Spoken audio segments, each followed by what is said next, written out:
আব্দুল্লাহ ইবনে মাসউদ রাদিয়াল্লাহু তাআলা আনহু ওনার কাছে একজন মহিলা গিয়ে বলতেছেন যে আমি শুনছি যে আপনি দুইটা বিষয়ে খুব ওয়াজ করেন। তাহলে কী ওয়াজ করি? আপনি নাকি বলেন যে পার্লারে গিয়ে ভ্রু চিকন করা, ভ্রু এভাবে চিকন করা মহিলারা করে যেটা, এটা নাকি হারাম।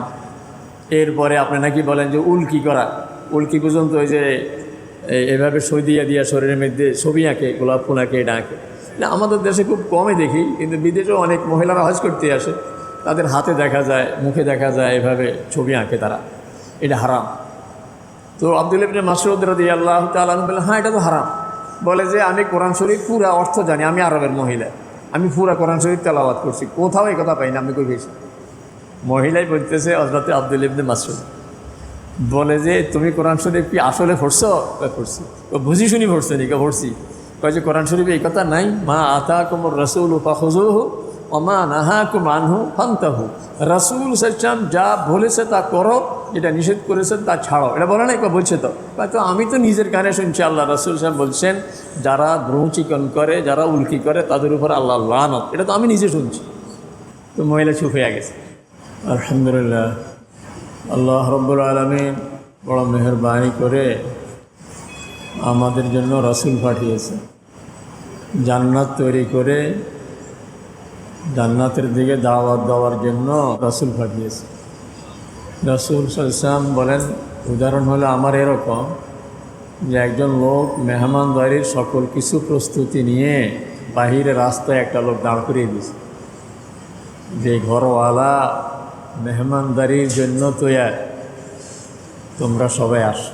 আর আল্লাহ তাআলা নিজেই বলেন, আল্লাহু ইয়াদউ ইলা দারিস সালাম, আল্লাহ তাআলা ডাকতেছে সবাইকে জান্নাতে যাওয়ার জন্য। আর আমরা গত 2 জুমায় জান্নাতে যাওয়ার উপায় কী, জাহান্নাম থেকে বাঁচার উপায় কী, কী কী কারণে জাহান্নামে যাবে, সংক্ষিপ্ত কিছু ধারণা দিছি, যাতে আল্লাহ তাআলা আমাদের সকলকে জান্নাতের মালিক বানিয়ে দেয়, জাহান্নাম থেকে আমরা সবাই যেন বাঁচতে পারি।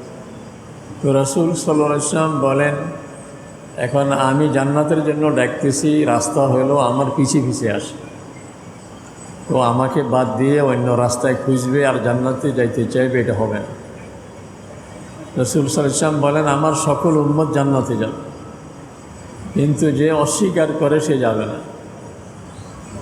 সাহাবায়ে কেরাম বললেন, ইয়া রাসূলুল্লাহ, অস্বীকার করে কে আবার? বলে যে আমার পিছে আসবে সে জান্নাতে যাবে, আর আমার পিছে আসবে না সে জান্নাতে যাবে। এই জন্য তো জান্নাতে যাওয়ার রাস্তা একটাই, সেটা হইল নবী মুহাম্মদুর রাসূলুল্লাহ সাল্লাল্লাহু আলাইহি ওয়াসাল্লামের অনুসরণ করা। উনি যেইভাবে বলেছেন, যেইভাবে করেছেন, ওইভাবে চললে, ওইভাবে করলে তখন জান্নাতে যাওয়া সহজ। কিন্তু আমি ওই লাইনে যাব না, ওই লাইনে চলবো না, ওই লাইনে কাজ করব না, তাহলে আমি আমার মন মতো চলে জান্নাতে যেতে পারবো না কোনোদিন। এই জন্য একই রাস্তা জান্নাতে যাওয়ার।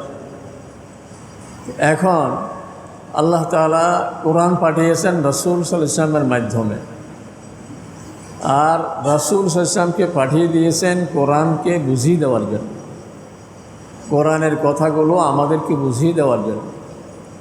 কারণ কোরআনে যেমন নামাজের বর্ণনা আছে, কিন্তু নামাজের ওয়াক্ত কয়টা থেকে কয়টা এই কথা বিস্তারিত কোরআন শরীফে নাই। এটা তো জিবরাইল আলাইহিস সালাম রাসূল সাল্লাল্লাহু আলাইহি ওয়াসাল্লামকে একবারে নিজে হাতে কলমে পড়াইয়া দিয়ে দেখাই দিয়েছেন।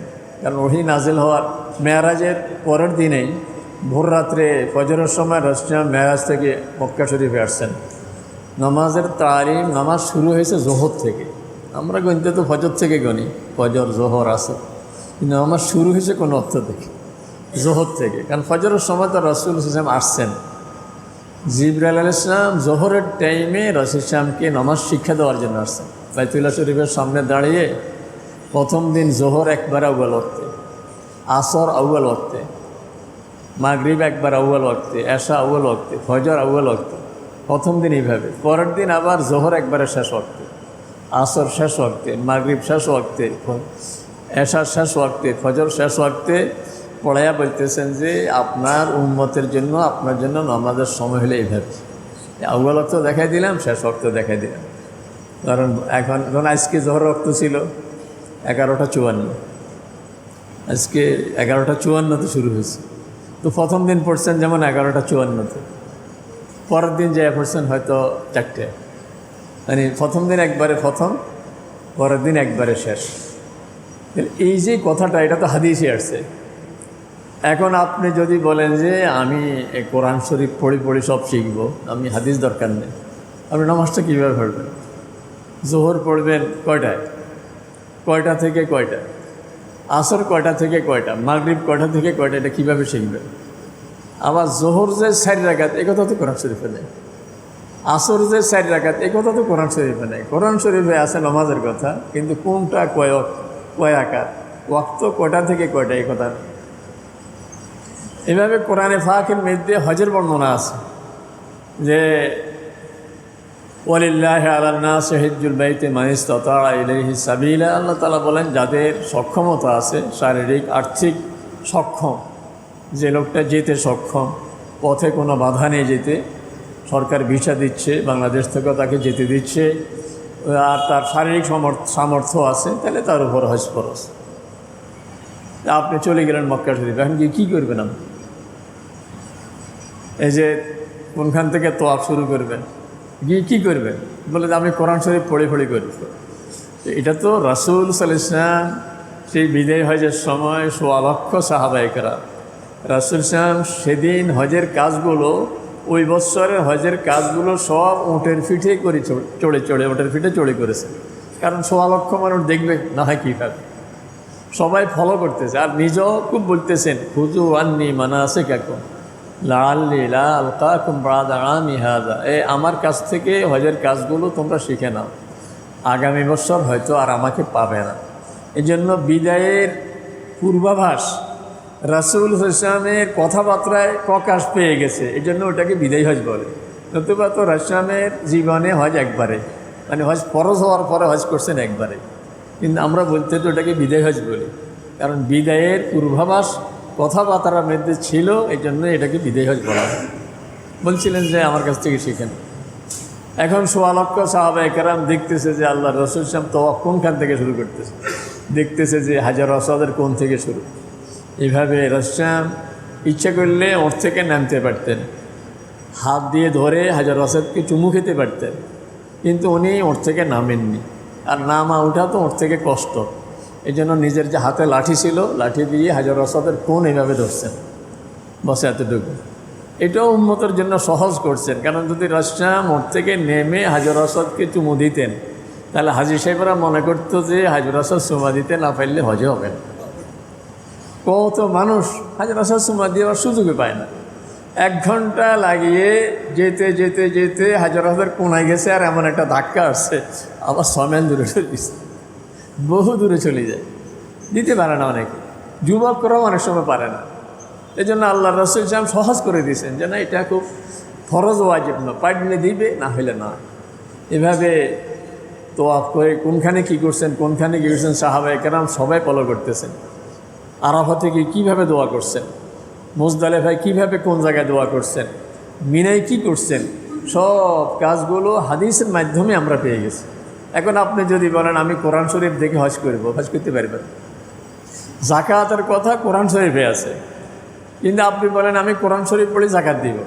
তো আমি যদি বলি যে ভাই তাহলে আমার কত টাকা থাকলে যাকাত লাগবে, যে 10 টাকা থাকলেও দিতে হবে, 1 টাকা থাকলেও দিতে হবে, কারণ যাকাতের কথা আছে।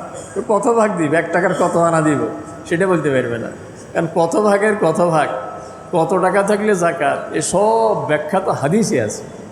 কোরআন শরীফ আল্লাহ তাআলা বলেন আতুজ যাকাত, যাকাত দিয়ে দাও। তাহলে শরীয়তের প্রত্যেকটা হুকুম, হযরতে আব্দুল্লাহ ইবনে মাসউদ রাদিয়াল্লাহু তাআলা আনহু, ওনার কাছে একজন মহিলা গিয়ে বলতেছেন যে আমি শুনছি যে আপনি 2টা বিষয়ে খুব ওয়াজ করেন। মানে কী ওয়াজ করি? আপনি নাকি বলেন যে পার্লারে গিয়ে ভ্রু চিকন করা, ভ্রু এভাবে চিকন করা মহিলারা করে যেটা, এটা নাকি হারাম। এরপরে আপনি নাকি বলেন যে উল্কি করা, উল্কি পর্যন্ত ওই যে এভাবে সই দিয়া শরীরের মধ্যে ছবি আঁকে, গোলাপ ফুল আঁকে, এটা আঁকে। না, আমাদের দেশে খুব কমই দেখি, কিন্তু বিদেশেও অনেক মহিলারা হজ করতে আসে, তাদের হাতে দেখা যায়, মুখে দেখা যায় এভাবে ছবি আঁকে তারা, এটা হারাম। তো আব্দুল্লাহ ইবনে মাসউদ রাদিয়াল্লাহু তাআলা আনহু বললেন, হ্যাঁ এটা তো হারাম। বলে যে আমি কোরআন শরীফ পুরা অর্থ জানি, আমি আরবের মহিলা, আমি পুরা কোরআন শরীফ তেলাওয়াত করছি, কোথাও এই কথা পাই না, আপনি কই পেয়েছেন? মহিলাই বলতেছে হযরত আব্দুল্লাহ ইবনে মাসউদ, বলে যে তুমি কোরআন শরীফ কি আসলে পড়ছো? পড়ছি। বুঝি শুনি পড়ছে নি? পড়ছি। কয় যে কোরআন শরীফে এই কথা নাই, মা আতাকুমুর রাসূলু ফাখুযুহু ওয়া মা নাহাকুম আনহু ফান্তাহু। রাসূল সাল্লাল্লাহু যা বলেছে তা করো, যেটা নিষেধ করেছে তা ছাড়ো। এটা বলে নাই? বলছে তো। তো আমি তো নিজের কানে শুনছি আল্লাহ রাসূল সাহেব বলছেন যারা ভ্রু চিকন করে, যারা উল্কি করে তাদের উপর আল্লাহ লানত, এটা তো আমি নিজে শুনছি। তো মহিলা চুপ হয়ে গেছে। এখন আপনি যদি কোরআন শরীফ দেখেন, আমার কাছে বড় সুন্দর লাগে। ইদানিং আমাদের বাংলাদেশের একজন বড় আলেম, ওনার সাথে যারা হাদিস মানে না, এদের একটা বিতর্ক অনুষ্ঠানে উনি খুব সুন্দর বলছেন যে ভাই, নাম ধরে বলছেন, নামটা বলবো না, ভাই অমুক, আপনি আমার দেশের মানুষ, আমার এই সেই, আপনাকে আমি দাওয়াত দিচ্ছি, আপনার জন্য আমি খুব ভালো খাবার আয়োজন করবো, আপনার জন্য আমি কুত্তার গোশত, মানে কুকুরের গোশত বলতে বলতে কথাটা একটু চমক লাগানোর জন্য বলছে যে আপনার জন্য আমি কুত্তার গোশত রেডি করবো ইনশাল্লাহ, দাওয়াত। কারণ কোরআন শরীফে কোন জায়গায় আছে কুকুরের গোশত হারাম? আপনি বলেন, আপনি কুত্তার গোশত কেন খাবেন না? কোরআন শরীফে নীতি কথা বলা আছে, রাসূল সাল্লাল্লাহু আলাইহি এগুলির ব্যাখ্যা দিয়েছেন যে এটা খাওয়া যাবে না, এটা খাওয়া যাবে না, এটি ব্যাখ্যাগুলি হাদিসে আছে। কোরআন শরীফে তো খুলি এত কথা বলা হয়নি। এই জন্য আমাদের লক্ষ্মীপুরে, আমি আপনাদেরকে আরেকবার বলছি বা কয়েকবারে বলছি, হঠাৎ করে আমার কাছে ফোন আসছে রাতে, আমার মনে হয় রাত 10টার দিকে, বললো যে হুজুর আমাদের লক্ষ্মীপুরে একটা জমাত আসছে আমাদের মসজিদে। তো জমাত আসছে বললে আমরা কি বুঝি সাধারণত? আমি বললাম কই থেকে আসছে? ঢাকা থেকে। তো ভালো, আমাকে ফোন দিলেন কেন? তো এনারা আমাদেরকে ওয়াজ করে বলতেছে হাদিস মানা যাবে না, হাদিস মানা যাবে না, শুধু কোরআন শরীফ মানলে হবে। আমি তো অবাক হয়ে গেলাম, কিন্তু আমাদের লক্ষ্মীপুরে এমন কথা। আরও একবারে জমাত বন্দি হয়ে ঢাকা থেকে আসছে। আমি বললাম যে কে আনছে? কয় অমুক মিয়া, যিনি আনছেন উনি বেঁচে নেই এখন, এটা আরও অনেক আগের কথা, প্রায় 10-15 বছর হয়ে গেছে। তো অমুক মিয়ার নম্বর আমার কাছে আছে। আমি রাতে ওনাকে ফোন দিলাম যে ভাই আপনার মসজিদে নাকি এরকম একটা জমাত আসছে, ওরা হাদিস মানে না। হ্যাঁ, আমি তো মানি না। আমি অবাক হয়ে বললাম যে আপনার আব্বার জানাজা আমাকে দিয়ে পড়াইলেন, আপনার আম্মার জানাজা আমাকে দিয়ে পড়াইলেন, আপনি জমাত নিয়ে আসছেন, একটু জিজ্ঞেসও তো করলেন না আমাকে, কারণ এত ভক্তি করতেন আমাকে। কয়েছেন আপনাদেরকে বহুত মানছি, এখন আর মানি। অবাক করা কথা, এখন আমাকে না মানলে আমি কি জোর করে কাউকে মানাইতে পারিনি, বুঝছেন? তো আমি বললাম ঠিক আছে, কালকে সকালে একটু আসবো, আপনার এই জমাতের লোকদেরকে থাকতে বলেন, শুধু 2 রাকাত নামাজ আমার সামনে ওনারা পড়বে কোরআন শরীফ দিয়ে। এই হাত উঠলে আমি বলবো যে কোরআনের কোন আয়াতে আছে হাত উঠা বলেন, এটা তো হাদিসে আছে। আপনি হাত বাঁধলে বলবো যে এখানে বাঁধছেন কেন, কোথায় আছে কোরআনে? সুবহানাকা আল্লাহুম্মা বিহামদিকা, এটা কোরআন শরীফের কোনো আয়াত নেই, কোথায় পেয়েছেন এই দোয়া? এইভাবে আউযু বিল্লাহি বিসমিল্লাহ পড়তে হবে, সূরা ফাতিহা পড়তে হবে, এটা পড়তে হবে। কোরআন শরীফে আছে যে তোমরা ফাকরাউ মা তায়াসসারা মিন, কোরআন শরীফে যেখান দিয়ে সহজে পড়ো, কী ধারায় পড়তে হবে, কীভাবে পড়তে হবে, এত কথা তো কোরআন শরীফে নেই। সব ব্যাখ্যা তো রাসূল নামাজ পড়ে বলে দিয়েছেন, সল্লু কামা রাআইতুমুনি উসাল্লি, আমাকে যেভাবে নামাজ পড়তে দেখো ঠিক এইভাবে পড়ো। ওইভাবে আমরা পড়ে আসতেছি। তো মাশাআল্লাহ, রাতে ওনারা একবারে ভাগি গেছে। সকালবেলায় ওরা খবর দিল যে রাতেই না বলে চলে গেছে এরা। এরপর থেকে লক্ষ্মীপুরে এরকম কোনো জামাত আসছে বলে আর আমি জানিনি আর। তো এই হলো অবস্থা এদের। এখন ভিতরে ভিতরে আমাদের দেশের আসলে কিছু লোক যারা, ওই যে একটা কথা আছে, নিমে মোল্লা খতরাই ইমান, নিমে তবিব খতরায় যান। কয় যে হাতুড়ে ডাক্তার জীবনের জন্য হুমকি, আর অর্ধেকটা মোল্লা ইমানের জন্য হুমকি। একজনে পড়ালেখা ভালো করে নেয়, সে ফতুয়া দেওয়া শুরু করছে। এটাও একজন আলেমের কথা বলতেছি, সেদিন একটা সুন্দর বক্তব্য। কয় যে একজনে বলে যে এক পাকিস্তানি বা ইন্ডিয়ান লোকের কাছে যে ভাই, আমরা যে বলি শনিবার, রবিবার, সোমবার, মঙ্গলবার, বুধবার, বৃহস্পতিবার, শুক্রবার, আপনারা উর্দুতে কী বলেন? তো ও বলা শুরু করছে শনিচার, মানে উর্দুতে শনিবারকে বলে শনিচার, রবিবারকে বলে এতওয়ার, সোমবারকে বলে পীর, মঙ্গলকে মঙ্গলে বলে, উর্দুতে মঙ্গল, বুধকে বুধে বলে, বৃহস্পতিকে বলে জুমারাত, আর শুক্রবারকে বলে জুমা। এই হলো তারতিব। সেই লোকে জিজ্ঞাসা করছে যে উর্দুভাষীর কাছে, সে ইন্ডিয়ান হোক পাকিস্তানি হোক, যাই বললো যে ভাই উর্দুতে শনিবার রোববারকে কি বলে? শনিচর বুঝি বুঝি রবিচর সোমসর মঙ্গলসর বুধসর, বুঝলেন নাই? ও শনিচর বলাতে তো মনে করি চার সামনেগুলি এরকমে চলব, শনিচর রবিচর সোমসর মঙ্গলসর বুধসর বৃহস্পতিচর শুক্রচর, সব সর বানাই দিছে আর কি। মানে অল্প কদ্দূর শুনিয়েই বলা শুরু করে দিছে। এখন কিছু লোক এরকম, আমি একজন আমার বললো অমুক, সে আমাদের লক্ষ্মীপুরের লোক, সে আমেরিকা থেকে, তার ইউটিউব একটা চ্যানেল আছে ওখানে। তা আমি একবার তার নাম দিয়া চার্জ দিছি, আর নামটা বেরোয় আসে, দেখলাম যে সে মাদ্রাসায় পড়ছে অল্প কয়েকদিন, এরপরে ইউনিভার্সিটিতে পড়ছে। সে বাংলাদেশে একটা এনজিওর খুব দাপট নিয়ে বড় দায়িত্বে ছিল, কোটি কোটি টাকা কামাইছে, গাড়িটা কিনছে বলতো 2 কোটি না 3 কোটি টাকা দিয়ে। আমার বললো যে বাড়িতে আসে অল্প বয়সের, যে গাড়ি নিয়ে আসে, মানে 2 কোটি বা 2.5 কোটি টাকার গাড়ি নিয়ে আসে, কী দাপট। হঠাৎ করে ডেস্টিনি যখন মার খেয়েছে, আমেরিকা পলাইছে। সেখানে যাই এখন জীবনও বাঁচাইছে, এখন তার টাকারও দরকার, পাইয়া গেছে তারে কারা। আর ওই যে শনিচর পড়ছে, এখন রবিচর সমসর লাগাই দিছে। এখন বলতেছে যে কোরআন শরীফের পড়লেই চলবে, হাদিস লিখবে না। এরকম কিছু লোককে ওরা হাতে পাইছে, যাদের কিছু চ্যানেল আছে, প্রচার করে। আর আমাদের দেশেরও কিছু যুবক যারা না বুঝি ওই সমস্ত খপ্পরে পড়ে যেতেছে, যে কোরআন শরীফের মধ্যে আল্লাহ তাআলা সব বলে দিয়েছেন, আমরা হাদিসের মধ্যে কেন যাব? কিন্তু আপনি হাদিস ছাড়া তো কোরআন শরীফ মানতেই পারবেন না। আল্লাহ তাআলা নিজেই বলেন, মান ইউতির রাসূল ফাকাদ আতা আল্লাহ, যে রাসূল সাল্লাল্লাহু আলাইহি ওয়াসাল্লামের আনুগত্য করবে তুমি, তো আল্লাহর হুকুম মানা হবে।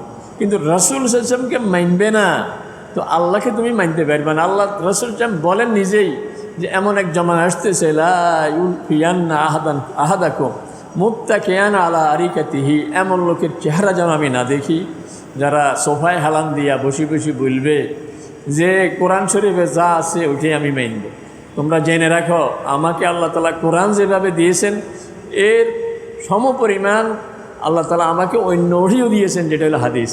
তোমরা কোরআন বুঝবে না যদি হাদিস না পড়ো, কোরআন বুঝবে না যদি হাদিসের ব্যাখ্যা না জানো। এই জন্য যারা হাদিস অস্বীকার করে, কদিন পরে বলবে যে ভাই কোরআন শরীফ লিখছে কে? এইটাও তো সন্দেহ, কাদের মাধ্যমে আসছে? আপনি কি ওহি কি আপনার কাছে আসছে নি? না, রাসূল সাহেবের কাছে আসছে। তো রাসূল সাহেবের কাছে আসছে, কোন শব্দ আসছে আপনি কেমনে জানেন? বলবো যে আমার মক্তবের হুজুরও বলছে। আরে মক্তবের হুজুরের কথা বলেন, মক্তবের হুজুরের তো বলবেন যে ওনার কোরআন শরীফে লেখা আছে, বলবে যে এটা এমদাদিয়া লাইব্রেরিওয়ালারা ছাপাইছে। বুঝেন না কথা? এই খামাখা। অথচ কোরআন শরীফের হেফাজতের জিম্মাদারি কে নিছেন? কোরআন শরীফের ব্যাখ্যা যেহেতু হাদিস শরীফ, হাদিস শরীফের হেফাজতের জিম্মাদারিও আল্লাহ তাআলা নিছেন। সাহাবায়ে কেরামের জেহেন কেমন ছিল, মেধা কেমন ছিল! এক একটা হাদিস যখন বলেন সাহাবায়ে কেরাম, বলেন যে সামিয়াতহু উযনায়া ওয়া রাআতহু আইনায়া ওয়া ওয়ারাহু কলবি। আল্লাহ রাসূল সাল্লাল্লাহু আলাইহি ওয়াসাল্লাম যখন হাদিস বলতেছিলেন, তখন আমার এই 2 চোখ রাসূলের দিকে তাকিয়েছিল, আমার এই 2 কান সজাগ ছিল, আমার এই কলব সজাগ ছিল। আমি চোখ, কান, কলব সব কিছু দিয়ে রাসূলের হাদিসটা শুনতেছিলাম, বুঝতেছিলাম, রাসূলকে দেখতেছিলাম, এইভাবে মনে রেখেছে। আর ওই জামানা আসলে বিষয়টা হলো কি, মানে আপনার যে কোনো বিষয়ে যদি আগ্রহ থাকে মুখস্থ করতে সহজ। একজনে খুব সুন্দর একটা উদাহরণ দিছে, যেমন একটা কর্মচারী দোকানে, ডিসপেন্সারিতে আপনি কর্মচারী নিয়েছেন 6 মাস, সে এখনও ভালো করে ওষুধের নাম বললে চেনে না। কিন্তু আপনার ছেলেটা এই এসএসসি পরীক্ষা দিয়েছে, ম্যাট্রিক পরীক্ষা দিয়েছে, অপশন, বললেন যে বাবা কয়েকদিন একটু দোকানে আমার সাথে থাকো।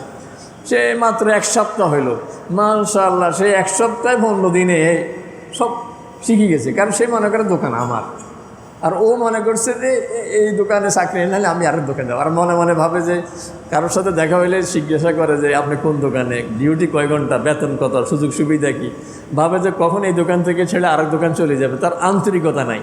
তা আন্তরিকতা থাকলে অল্প দিনে সে সব শিখে যায়, আর আন্তরিকতা না থাকলে দীর্ঘদিনও সে শিখে না। আমার মনে আছে মদিনা শরীফ যখন আমি পড়ি, তো ধরেন ওখানে তো সেকশন ভাগ আছে, ছাত্র বেশি, এক সেকশনে, ওই দেশে আবার 50 জনের বেশি এক সেকশনে এই ক্লাসে বসায় না। তো আমি পরীক্ষার হলে ঢুকবো, আর মাত্র 5 মিনিট আছে। এমন সময় একজনে একটা বই নিয়ে বাইরে বারান্দায় এটা পড়ে। আমি এটা কী পড়ো? কয় যে ওস্তাদ পড়াইবার সময় বলছে যে এটা খুব গুরুত্বপূর্ণ, এটা পরীক্ষা আসতে পারে।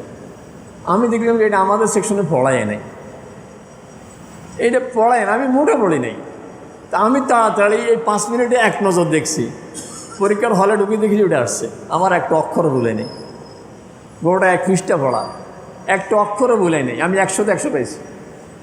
তা আমি চিন্তা করলাম এটা হয় কী করি, কারণ আমি তো বেহাল হয়ে গেছি, এটা আমার মুখস্থ করতেই হবে এখন, কারণ না হলে পরীক্ষাতে আমি ভালো করবো না, আমার রেজাল্ট ভালো ছিল ওখানে, আমি 100তে 100 পেয়ে গেছি।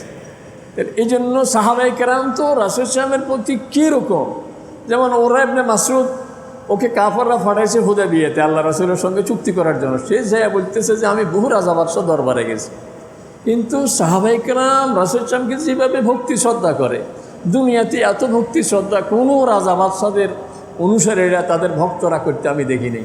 রাসূল যখন কথা বলেন, ওই যে ফিন ফতন নীরবতা বলে, লক্ষ মানুষ, কোনো মাইক নেই, তো আরাফাতের ময়দানে কি কোনো মাইক ছিল নেই, কোনো মাইক নেই, কিছু নেই, কিন্তু সোয়া লক্ষ সাহাবায়ে কেরাম সামনের জন যেভাবে শুনছেন পিছের জন্য ঠিক ওইভাবে শুনছেন, কিন্তু পুরা মজলিসে কোনো শব্দ নেই, সাউন্ড নাই। ফিন ফতন বুঝেন তো, মানে একটা আলফিন পড়লেও শব্দ হয়, এত নীরব, এত সাইলেন্ট, মানে সব আওয়াজ সবাই শুনতেছে। তো সাহাবায়ে কেরাম তো এরকম। আপনারা ইদানিং যারা আরবি পারেন এরা যদি দেখেন আত্তেফুল মাকফুফ ইয়াহফাজুল হাদিস, মানে একটা অন্ধ ছেলে হাদিস মুখস্থ পারে। আমার একজনে বলার পরে আমি নেটে চার্জ দিছি, আত্তেফুল মাকফুফ ইয়াহফাজুল হাদিস, অন্ধ ছেলে হাদিস মুখস্থ পারে, অন্ধ ছেলে, বয়স বোধ 15 কি 16 হবে। আমি অবাক হয়ে গেছি যে ইমাম বুখারী রহমতুল্লাহ আলাইহিকে দেখিনি আমরা, কিন্তু সে ছেলেটার সামনে একজনে, সে অন্ধ, সে তো চোখে দেখে না, যে কোনো হাদিস পড়ো সাথে সাথে বলি দেয়, পুরো হাদিসটা বলে দেয়, আপনি শুধু একটু শিরোনাম সামান্য কদ্দুর বলবেন, সে সনদ সহ পুরো হাদিস বলে দেয়, এবং এই হাদিসটা কোন কিতাবে আছে সেটা বলে দেয়।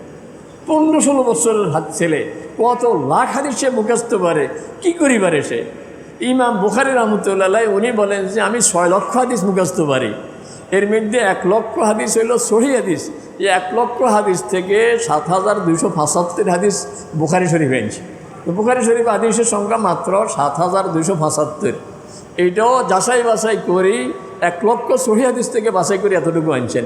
তাও হাদিসগুলি লেখার সময় উনি মদিনা শরীফে রওজাতুম মিন রিয়াজিল জান্নাহ, যেখানে বেহেশতের টুকরা, ওখানে বসছেন। প্রত্যেকটা হাদিস লেখার আগে, কিতাবে সংযোজন করার আগে 2 রাকাত ইস্তেখারার নামাজ পড়ছেন, পড়েই রাসূলের কবরকে পাশে রেখে আল্লাহর দিকে মোতাবাজ্জি হইয়া যে আল্লাহ আমি কোনো ভুল করতেছি কিনা, ভুল হাদিস লিখতেছি কিনা, এত যাচাই বাছাই করে এক একটা হাদিস লিখছেন। আর ওনার জেহেন ছিল এরকম, উনি যখন ওস্তাদের মজলিসে 1 সপ্তাহ পর্যন্ত ক্লাস করতেছেন, কোনো নোট বই নেই, তো অন্যান্য যারা এরা একদিন বললো যে আপনি খামাখা কিসের ক্লাস করে, আমরা তো ওস্তাদ যা পড়ায় নোট করি, সব খাতায় লিখি, আপনি নোট করেন না, কিচ্ছু করেন না, শুধু আসা যাওয়া করেন, কি পড়ে না?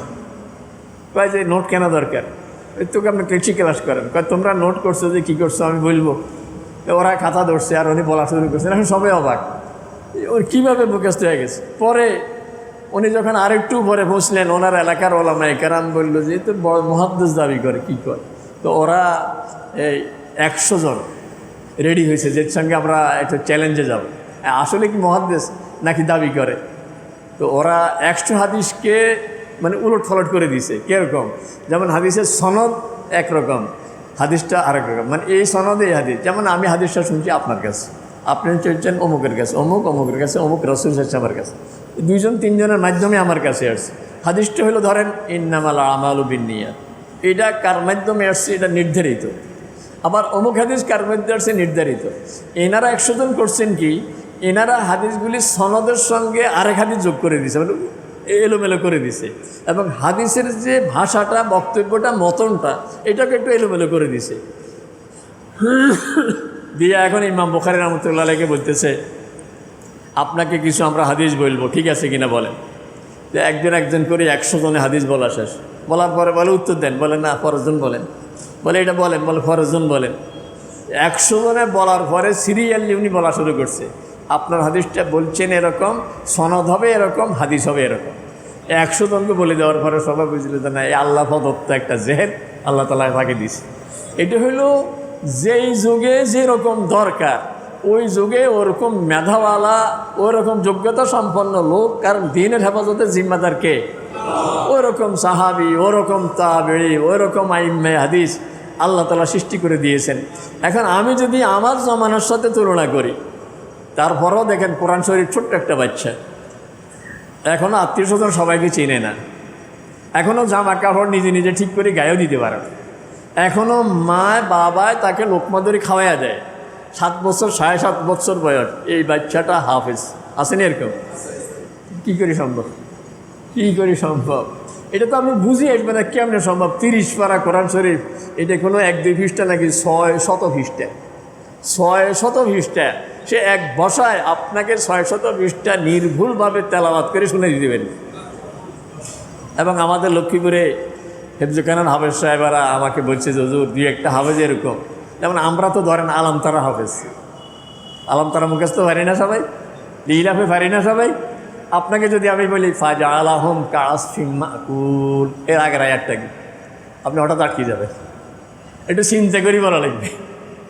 তারমিহিম বিহিজারাতিন মিন সিজিল, কথাটা আমিও বলতে একটু দেরি করতে হচ্ছে, সাথে সাথে আমি বলতে পারবো না। কিন্তু আমাদের লক্ষ্মীপুরে 2-1জন হাফেজ এরকম হেফজখানায় আছে, ওস্তাদ বলে যে হুজুর যে কোনো আয়াত জিজ্ঞাসা করলে সে পিছনে আয়াত বলতে পারে, এমন জেহেন আল্লাহ তাআলা তাকে দিয়েছে। এটা কোরআনের হেফাজতের জিম্মাদার, হাদিসের হেফাজতের জিম্মাদার।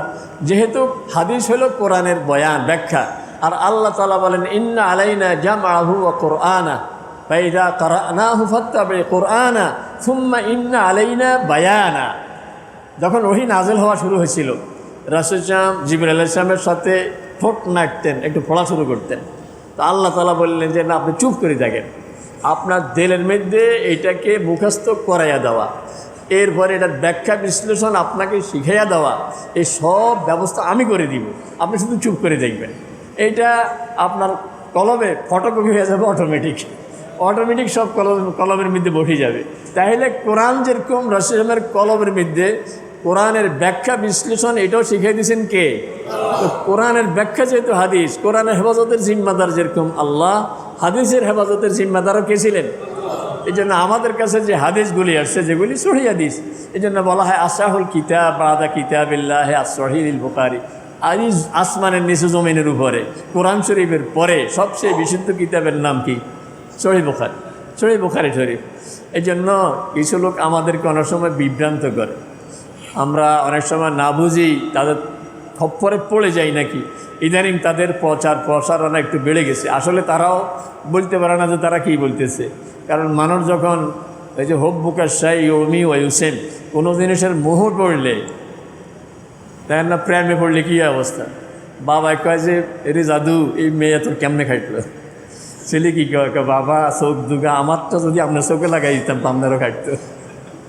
বুঝেন না প্রেম কী জিনিস? এখন টাকার প্রেমে পড়লে এত টাকা পায়, হেরা শিখাই দেয় এভাবে এভাবে বলতে হবে, বস এইভাবে বলে। আর এইভাবে তারা কিছু বললাম যে ওই শনিশ্বর শিখছে, রবি ঈশ্বর সংসার লাগাই দিছে। এখন আল্লাহ তাআলা আমাদেরকে হেফাজত করুক। আমরা ইনশাল্লাহ কোরআনও মানি, আমরা হাদিসও মানি। আমরা তবে কোরআন হাদিস মানব ওলামায়ে কেরামের সাথে যোগাযোগ করেন, কারণ আল্লাহ তাআলা, আল্লাহ রাসূল বলেন আল ওলামা ওয়ারাসাতুল আম্বিয়া, কিতাবকে নবীর ওয়ারিস বলে নাই, বলছে ওলামায়ে কেরামকে। এই জন্য কোরআন হাদিস বুঝবো, সাথে ওলামায়ে কেরামের সঙ্গে যোগাযোগ রাখবো। ওলামায়ে কেরামের সঙ্গে যোগাযোগ বিচ্ছিন্ন হইয়া গেলে তখন এই বিভ্রান্তির মধ্যে পড়ে যাওয়ার সম্ভাবনা থাকে। আল্লাহ তাআলা আমাদের সকলকে সঠিক পথে চলার তৌফিক দান করুন।